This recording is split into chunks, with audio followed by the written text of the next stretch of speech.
आज आप लोगों के सामने बहुत ही महत्वपूर्ण एक्सरसाइज 4.2 जो कि सारणिक के प्रश्नों को हल करने की है, जिसमें से एक प्रश्न 5 नंबर का आपके पेपर में हर साल पूछा जाता है। तो इसमें 2-3 रूल हैं, वैसे तो रूल कई हैं, 5-7 रूल हैं, लेकिन हम आपके सामने केवल 3 नियमों को लिखेंगे, उसी से सभी प्रश्न सॉल्व हो जाएंगे। जैसे पहला नियम, सारणिक की कोई दो पंक्तियों या स्तंभों को परस्पर परिवर्तित करने पर सारणिक का चिन्ह बदल जाता है। जैसे हमने ये एक सारणिक लिखी, अगर हम इस पंक्ति को इससे बदलें परस्पर या इस कॉलम को इस कॉलम से बदलें परस्पर, तो सारणिक का चिन्ह बदल जाता है। जैसे प्लस की थी ये, फिर क्या हो जाएगा माइनस। जैसे हमने ये बदला परस्पर, यानी R1 और R3, ये R1 है पूरी और ये R3 है, तो हमने इस वाली को उठाकर ऊपर रख दिया और ऊपर वाली को उठाकर यहाँ रख दिया, तो हमने किसका, ये सारणिक का चिन्ह बदल दिया। ये प्लस का था तो किसका हो गया, माइनस का। ये आपके सामने आगे आएगा, प्रश्नों में जब करेंगे तब समझ में आ जाएगा कि क्या मतलब है इसका। दूसरा नियम बड़ा सरल है। सारणिक की, ये ज़्यादा इम्पोर्टेंट रूल है जो सबसे ज़्यादा लगता है, और एक ये तीसरा वाला, सारणिक की कोई सी दो पंक्तियाँ या स्तंभ समान है। हमको ये देखना है, या तो कोई पंक्ति हो दो एक जैसी, या दो कॉलम हो एक जैसे होंगे तो सारणिक का मान क्या आता है, 0 आता है। जैसे 2, 3, 5, तो देखें 2, 3, 5 यानी R1, ये R1 है बेटा, पहली जो पंक्ति है R1 के नाम से, ये R2 है, ये R3 है। तो इसमें देखें R1 और R3, ये दोनों पंक्तियाँ कैसी हैं, एक जैसी हैं, इनके अवयव कैसे हैं, एक जैसे। तो इसीलिए इस सारणिक को आप सॉल्व करेंगे तो इसका मान क्या आएगा, डायरेक्ट 0 आएगा। आप इसको हल करके देख सकते हैं, ठीक है, 0 आएगा। जैसे प्रसार से पिछली वीडियो में सिखाया था, R1 से प्रसार करेंगे तो इसको सॉल्व करेंगे तो इसका आंसर क्या आएगा, 0। तीसरा नियम ये है, सारणिक की किसी पंक्ति या स्तंभ के अवयव, यानी सारणिक की कोई एक पंक्ति हो या कोई एक कॉलम हो, उसके अवयव अगर 0 हों, किसी भी एक पंक्ति के या किसी एक कॉलम के अगर सभी अवयव 0 होंगे तो सारणिक का मान भी कितना आता है, 0 आता है। तो ये कुछ नियम थे जो आपको बता दिए गए हैं। अब इसी के आधार पर हम प्रश्नों को सॉल्व करेंगे। जैसे कि ये प्रश्नावली 4.2 का क्वेश्चन नंबर पहला, इसमें लिखा हुआ है कि बिना प्रसरण किए और सारणिकों के गुणधर्मों का प्रयोग करके 1 से 5 तक सिद्ध करने हैं, ठीक है। तो पहला प्रश्न जब मैं कॉपी करूँगा तो आप देखें, पहला क्वेश्चन, x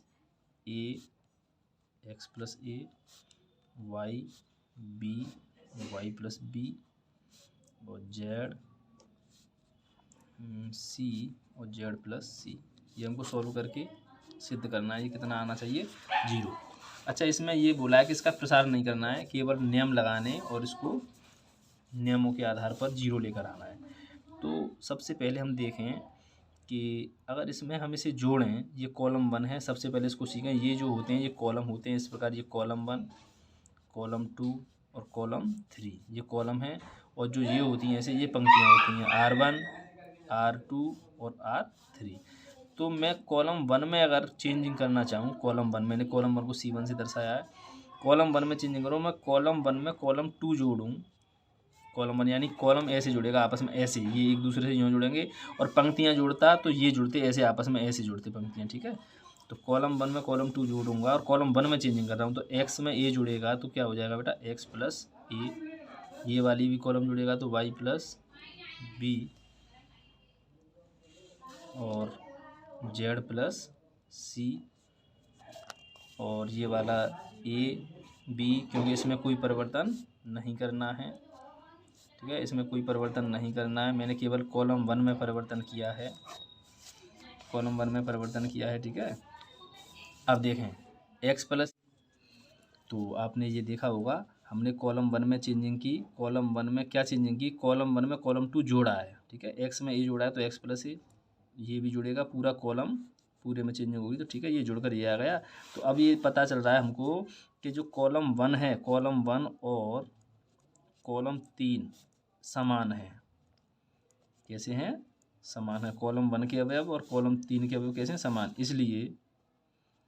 इसलिए सारणिक का मान क्या हो जाएगा, इसका मान कितना आ जाएगा, 0। यानी हमने ये सिद्ध कर दिया कि कॉलम 1, चूँकि हमारी एक प्रमेय वो थी, नियम था कि कॉलम 1 और कॉलम 2 दोनों एक जैसे आ जाएं, या R1 या R2 कुछ भी, यानी दो पंक्ति या दो कॉलम एक जैसे हो जाएं तो उसका सारणिक का मान कितना आता है, 0। तो पहला प्रश्न इस प्रकार होता है। अब आप लोग दूसरा प्रश्न देखें। दूसरा क्वेश्चन बहुत ही अच्छा क्वेश्चन है और बहुत बच्चे इसमें कन्फ्यूजन होते हैं। ए माइनस बी, बी माइनस सी, सी माइनस ए, बी माइनस सी, सी माइनस ए माइनस बी। केवल आप लोगों को सभी प्रश्नों में दिमाग चलाना है और दिमाग चलाने के बाद आप लोगों को ये पता चल जाएगा किस प्रकार हम इन प्रश्नों को कर पाते हैं। इसका ईमान क्या आना चाहिए? 0, बिना प्रसार किए।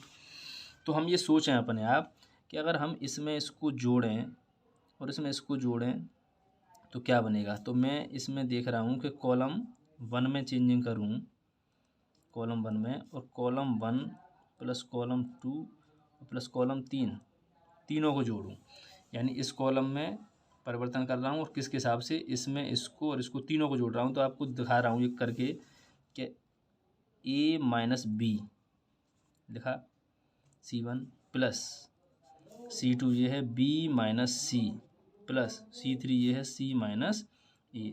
तो देखें ये ए से ए कट गया, बी से बी और सी से सी, यानी ये कट के कितना आया? 0। यानी कॉलम 1 में जो चेंजिंग हो रही है इसमें ये जोड़ा तो ये क्या बना? पहला 0। इसी प्रकार ये भी इसमें परिवर्तन, जो इसमें केवल इसमें परिवर्तन कर रहा हूँ कॉलम 1 में कि इसके अनुसार तीनों को जोड़ रहा हूँ, इनको। तो ये बी माइनस सी, सी माइनस ए और ए माइनस बी, इसको भी जोड़ के देखें। बी माइनस सी प्लस सी माइनस ए प्लस ए माइनस बी। तो देखें बी से बी, सी से सी और ए से ए, तो ये भी क्या बन गया? 0। इसी प्रकार इसको देखेंगे तो ये भी क्या बन जाएगा? 0। इनमें कोई परिवर्तन नहीं किया है क्योंकि मैंने केवल परिवर्तन किया है कॉलम 1 में। तो कॉलम 1 में परिवर्तन हो गया। और आपको ये रूल पता होगा कि किसी भी सारणिक का एक कॉलम या कोई सी पंक्ति या कोई सा कॉलम अगर 0 बन जाए तो सारणिक का मान क्या आ जाता है? 0 आ जाता है। ये हमारा क्या हुआ? आंसर सिद्ध करके। ठीक है, इस बात को हम लिख सकते हैं, आप लिख लेना। ठीक है, कि सारणिक का ये रूल है कि कोई कॉलम या कोई पंक्ति अगर 0 बन जाए तो उसका सारणिक का मान कितना आता है? 0। क्वेश्चन नंबर 3 जो कि आप लोगों के सामने स्क्रीन पर, क्वेश्चन नंबर 3 में 2, 7, 65, 3, 8, 75, 5, 9, 86, ये इसका मान क्या लाना है? 0 प्रूफ करके। ठीक है, तो हम देखें, वैसे तो प्रसार करके सभी प्रश्न सॉल्व होंगे लेकिन हमको प्रसार नहीं करना है इनमें। तो ये जो कॉलम है मैं कॉलम 1 में चेंजिंग करना चाहता हूँ, कॉलम 1 में। ठीक है, कॉलम 1 में किस प्रकार? कॉलम 1 लिखा 2 और इसमें 9, 7, 63 और 2, 65, यानी प्लस 9 का गुणा कर रहा हूँ कॉलम 2 में, यानी इस वाले कॉलम में 9 का कर रहा हूँ गुणा और कॉलम 1 को क्या कर रहा हूँ? उसमें जोड़ रहा हूँ गुणा करके। तो आप देखते रहें किस प्रकार करेंगे। इस वाले कॉलम से कोई मतलब नहीं है, इससे कोई मतलब नहीं है, चूँकि इनमें चेंजिंग नहीं कर रहा है। इससे कोई मतलब नहीं है, इसमें कोई चेंजिंग नहीं कर रहे हैं। ठीक है, चेंजिंग केवल किस में करना है? C1 में। किसके अकॉर्डिंग? C1 प्लस 9 C2, यानी C2 ये है पहले C2, तो इसमें 9 का गुणा करें, 9, 7, 63, 63 ये हो जाएगा। 63 में 2 ये जुड़ रहा है C1, यानी 63 और 2, 65। इसी प्रकार 9 का गुणा करेंगे इसमें, क्योंकि लिखा हुआ है 9 C2, यानी ये पूरा C2 है, इसमें पूरे में किसका मल्टीप्लाई करना है? 9 का। 9, 8, 72, 72 और 3, 75। इसी प्रकार 9 का इसमें गुणा करेंगे तो 9 में 81 और 5, 86। हमने इसके अनुसार किया। फिर वही काम बन गया कि कॉलम 1 और कॉलम 3 कैसे हैं? समान है, इसलिए ये जो सारणिक आएगी इसका मान क्या आएगा? 0। हम ये प्रूफ आपके सामने, आप आसानी से इस प्रकार के प्रश्नों को कर सकते हैं। ठीक है, अगला क्वेश्चन देखेंगे। तो क्वेश्चन नंबर जो 4 आपकी स्क्रीन पर, ये भी बराबर 0 लेकर आना है, चौथा क्वेश्चन। ठीक है, तो इसमें देखें पहले ये मल्टीप्लाई हो रहा है तो आप पहले सीधे सीधे इसको खोलें, उसके बाद देखेंगे क्या करना है। हाँ, ए का बी में गुणा तो AB प्लस AC, बी का सी में करेंगे तो BC प्लस AB, सी का इसमें करेंगे तो AC प्लस BC। केवल इसमें सीधा सीधा मल्टीप्लाई हो रहा है, वो किया। अब आप देखें तो AB, BC और CA, यानी मैं कॉलम 2 में चेंजिंग करूँ इस वाले में, कॉलम 2 में किस प्रकार? कॉलम 2 में कॉलम 3 जोड़ दूँ, कॉलम 2 में कॉलम 3 क्या कर रहा हूँ? जोड़ रहा हूँ। तो पहले में कोई चेंजिंग नहीं करनी है, हाँ, दूसरे में चेंजिंग करनी है किसके अनुसार, ये तीर बना देता हूँ, ठीक है। इससे पहचान कर लेना कि कॉलम 2 में परिवर्तन हो रहा है, और परिवर्तन कैसा करना है, कॉलम 2 में कॉलम 3 जोड़कर, यानी इसमें ये जोड़कर। तो इसमें इसको जोड़ूंगा तो AB plus BC plus CA, ये तीनों जुड़ के यहाँ लिख जाएंगे ऐसे। ऐसे ये इसके साथ जुड़ेगा तो AB plus BC plus CA, इसमें इसको जोड़ूंगा तो AB plus BC plus CA, ये इसके साथ जुड़ गया। और ये लिखा हुआ है AB plus AC, BC plus AB, AC plus BC, यानी इसमें कोई परिवर्तन नहीं किया है, केवल कॉलम 2 में परिवर्तन किया था। अच्छा, AB BC CA कॉलम 2 से आपको दिख रहा होगा AB plus BC plus CA, क्या निकालना है, कॉमन लेने पर, कॉमन निकाल सकते हैं इसमें, ठीक है। कॉलम किसी में से कुछ भी कॉमन निकल रहा हो, चाहे पंक्ति में से चाहे कॉलम में से, हम उनको कॉमन निकाल सकते हैं। तो AB plus BC plus CA मैंने क्या निकाल लिया, पूरी में से कॉमन। ये लिखना पड़ता नहीं, ये पता नहीं पड़ता किस में से कॉमन निकाला है, इसमें से पूरी में से कॉमन निकाला है। तो पहले ये आगे तो एक 1 1 है ही है। अच्छा, जब ये पूरी कॉमन निकल चुकी है, तो जब पूरा निकल चुका है तो क्या बचेगा, एक, ये पूरा निकल चुका है तो एक, बाकी सब चीज़ AB plus AC, BC plus AB, AC plus BC। अब आपको फिर पता चल रहा होगा कि कॉलम 1 और कॉलम 2 समान है। कैसे हैं, समान है। तो इस सारणिक का मान 0 होगा, ये नहीं, ये अलग है, लेकिन इस सारणिक का मान क्या होगा, 0। तो हम AB plus BC plus CA इसको तो लिखेंगे, लेकिन मल्टीप्लाई इस सारणिक का मान कितना हो जाएगा, 0। 0 का मल्टीप्लाई किसी भी करेंगे तो फाइनल क्या बचेगा, 0। तो हमारा ये क्या हुआ, आंसर। तो ऐसे प्रश्नों को इस प्रकार करते हैं, ठीक है। एक बार वीडियो को देखें, दोबारा पीछे करें और आराम से देखें, सब समझ में आ जाएगा आप लोगों के। अब अगला क्वेश्चन देखेंगे। ये आप लोगों के सामने क्वेश्चन नंबर 5, जो बहुत ही इम्पोर्टेंट क्वेश्चन है, 5वां। बहुत बच्चे इसमें परेशान होते हैं कि ये किस प्रकार होगा। तो हमको इसमें ये जो सारणिक है इसके बराबर लेकर आनी है। तो इसमें जो चेंजिंग है, अगर हम R1 में चेंजिंग करें, किस में, R1 में, किस प्रकार, R1 plus R2 plus R3, यानी तीनों को जोड़ें। ये R1 है पूरी, यानी इसमें ये जोड़ना है, फिर ये जोड़ना है, और R1 में केवल इसी में चेंजिंग करनी है, ऊपर वाली में नहीं करनी है। तो देखें, एक बार जोड़ के दिखा रहा हूँ मैं। R1 B plus C plus R2 C plus A plus A plus B।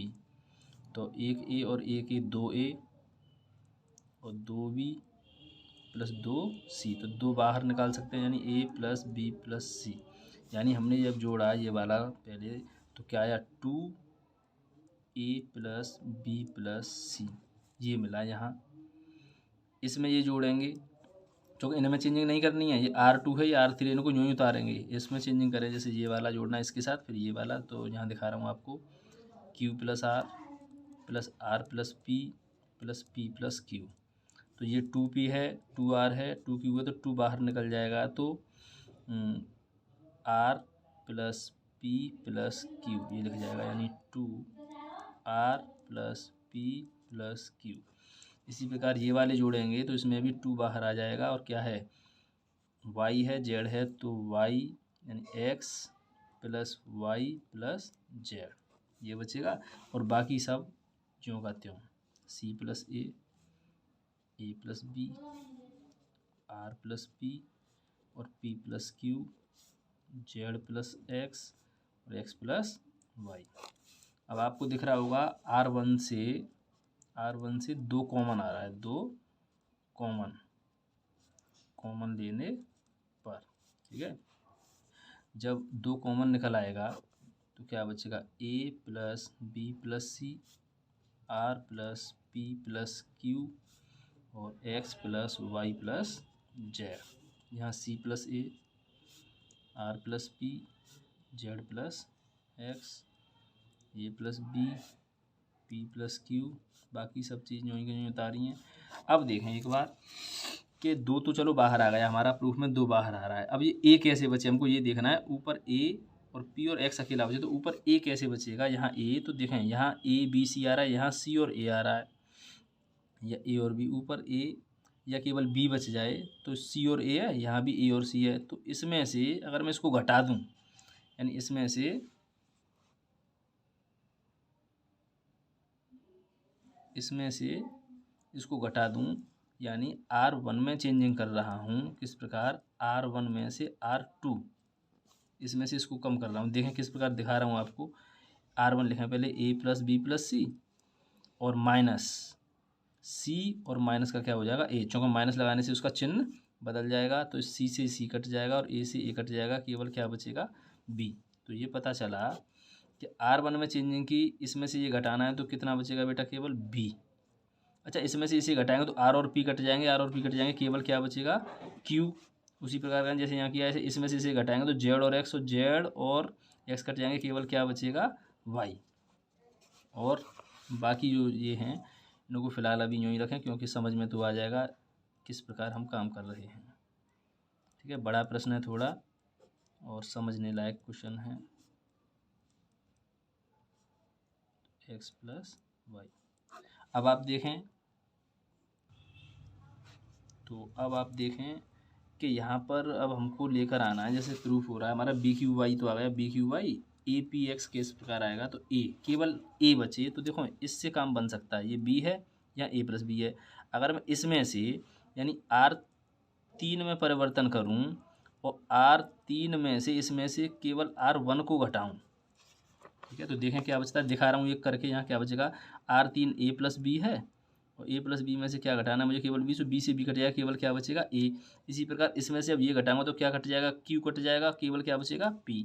तो देखें बेटा इसी प्रकार बी क्यू वाई, इससे छेड़ना नहीं है, और सी प्लस ए से छेड़ना नहीं है, ये जो लिखना है। फिर उसके बाद तो देख लेंगे क्या क्या ज़रूरत पड़ेगी, उसी के हिसाब से बदल लेंगे। अच्छा, ये इसमें से ये घटाया तो बी से बी कट गया, केवल क्या बचा? ए।